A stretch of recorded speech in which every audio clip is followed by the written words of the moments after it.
श्री शौनक जी बोले, हे महाज्ञानी सूत जी, संपूर्ण सिद्धांतों के ज्ञाता, हे प्रभु, मुझसे पुराणों की कथाओं के सार तत्व का विशेष रूप से वर्णन कीजिए।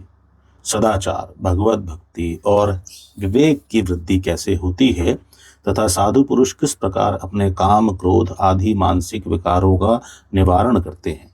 इस घोर कलयुग में जीव प्राय असुर स्वभाव के हो गए हैं। उस जीव समुदाय को शुद्ध बनाने के लिए सर्वश्रेष्ठ उपाय क्या है? आप इस समय मुझे ऐसा कोई शाश्वत साधन बताइए जो कल्याणकारी वस्तुओं में भी सबसे उत्कृष्ट एवं परम मंगलकारी हो तथा पवित्र करने वाले उपायों में भी सर्वोत्तम पवित्र कारक उपाय हो। तात वह साधन ऐसा हो जिसके अनुष्ठान से शीघ्र ही अंतःकरण की विशेष शुद्धि हो जाए तथा उससे निर्मल चित्त वाले पुरुष को सदा के लिए शिव की प्राप्ति हो जाए। सूत जी बोले, मुनि श्रेष्ठ शौनक, आप धन्य हैं। आपके हृदय में पुराण कथा सुनने के प्रति विशेष प्रेम एवं लालसा है, इसलिए मैं शुद्ध बुद्धि से विचार कर परम उत्तम शास्त्र का वर्णन करता हूँ। वत्स, संपूर्ण शास्त्रों के सिद्धांत से संपन्न, भक्ति आदि को बढ़ाने वाले, भगवान शिव को संतुष्ट करने वाले तथा कानों के लिए रसायन स्वरूप दिव्य पुराण का श्रवण कीजिए। यह उत्तम शिव पुराण काल रूपी सर्प से प्राप्त होने वाले महान त्रास का विनाश करने वाला है। हे मुने, पूर्व काल में शिव जी ने इसे कहा था। गुरुदेव व्यास जी ने सनत कुमार मुनि का उपदेश पाकर कलयुग के प्राणियों के कल्याण के लिए बड़े आदर से संक्षेप में इस पुराण का प्रतिपादन किया है। हे मुने, विशेष रूप से कलयुग के प्राणियों की चित्त शुद्धि के लिए इस शिव पुराण के अतिरिक्त कोई अन्य साधन नहीं है। हे मुने, जिस बुद्धिमान मनुष्य के पूर्व जन्म के बड़े पुण्य होते हैं, उसे महाभाग्यशाली व्यक्ति को इस पुराणों में प्रती होती है। यह शिव पुराण परम उत्तम शास्त्र है। इसे इस भूतल पर भगवान शिव का वांग्मय स्वरूप समझना चाहिए और सब प्रकार से इसका सेवन करना चाहिए। इसके पठन और श्रवण से शिव भक्ति पाकर श्रेष्ठतम स्थिति में पहुंचा हुआ मनुष्य शीघ्र ही शिव पद को प्राप्त कर लेता है। इसलिए संपूर्ण यत्न करके मनुष्यों ने इस पुराण के अध्ययन को अभिष्ट साधन माना है और इसका प्रेम पूर्वक श्रवण भी संपूर्ण वांछित फलों को देने वाला है। भगवान शिव के इस पुराण को सुनने से मनुष्य सब पापों से मुक्त हो जाता है तथा बड़े बड़े उत्कृष्ट भोगों का उपभोग करके अंत में शिवलोक को प्राप्त कर लेता है। राजसूय यज्ञ और सैकड़ों अग्निष्टोम यज्ञों से जो पुण्य प्राप्त होता है वह भगवान शिव की कथा के सुनने मात्र से प्राप्त हो जाता है। हे मुने, जो लोग इस श्रेष्ठ शास्त्र शिव पुराण का श्रवण करते हैं उन्हें मनुष्य नहीं समझना चाहिए, वे रुद्र स्वरूप ही हैं, इसमें संदेह नहीं है। इस पुराण का श्रवण और कीर्तन करने वालों के चरण कमल की धूलि को मुनिगण तीर्थ ही समझते हैं। जो प्राणी परम पद को प्राप्त करना चाहते हैं उन्हें सदा भक्ति पूर्वक इस निर्मल शिव पुराण का श्रवण करना चाहिए। हे मुनि श्रेष्ठ, यदि मनुष्य सदा इसे सुनने में समर्थ न हो तो उसे प्रतिदिन स्थिर चित्त से एक मुहूर्त भी इसको सुनना चाहिए। हे मुने, यदि मनुष्य प्रतिदिन सुनने में भी अशक्त हो तो उसे किसी पवित्र महीने में इस शिव पुराण का श्रवण करना चाहिए।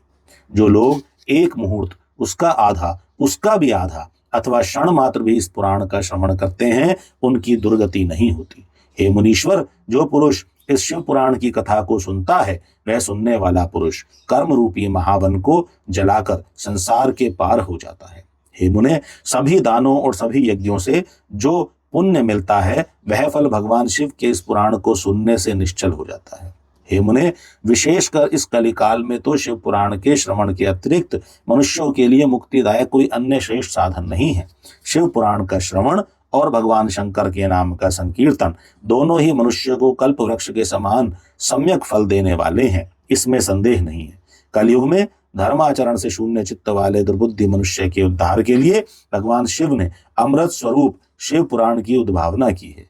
अमृत पान करने से तो केवल अमृत पान करने वाला ही मनुष्य अजर अमर होता है, किंतु भगवान शिव का यह कथा अमृत संपूर्ण कुल को ही अजर अमर कर देता है।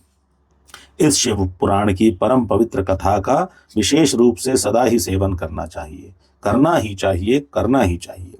इस शिव पुराण की कथा के श्रवण का क्या फल कहूं, इसके श्रवण मात्र से भगवान सदाशिव उस प्राणी के हृदय में विराजमान हो जाते हैं।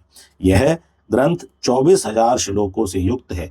इसमें 7 संहिताएं हैं। मनुष्य को चाहिए कि वह भक्ति, ज्ञान और वैराग्य से भली भांति संपन्न हो, बड़े आदर से इसका श्रवण करे।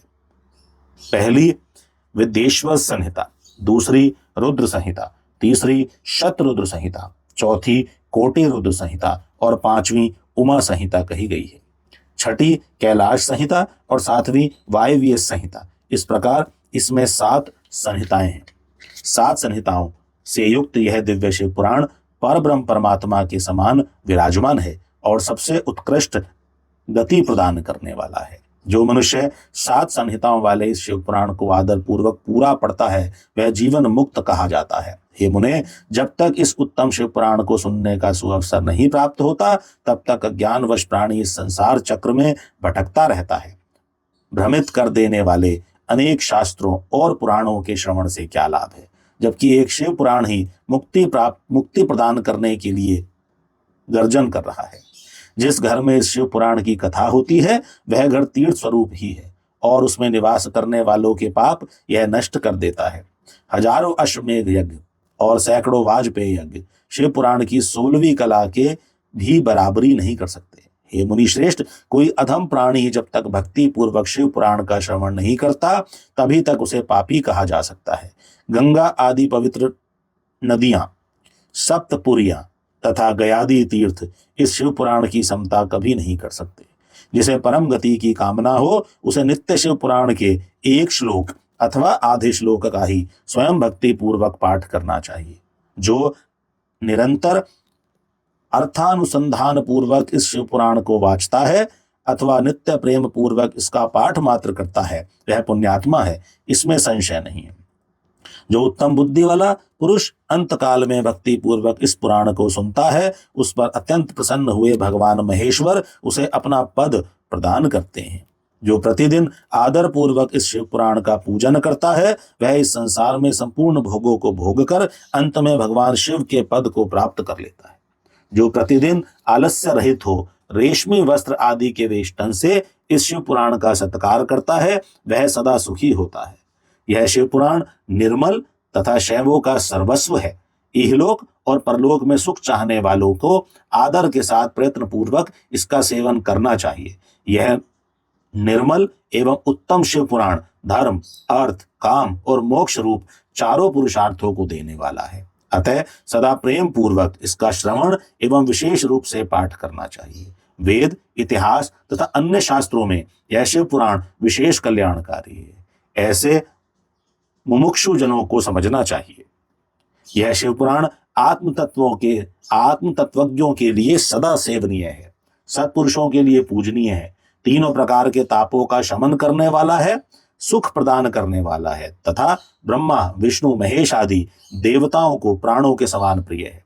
ऐसे शिव पुराण को मैं प्रसन्न चित्त से सदा वंदन करता हूँ। भगवान शंकर मुझ पर प्रसन्न हो और अपने चरण कमलों की भक्ति मुझे प्रदान करें।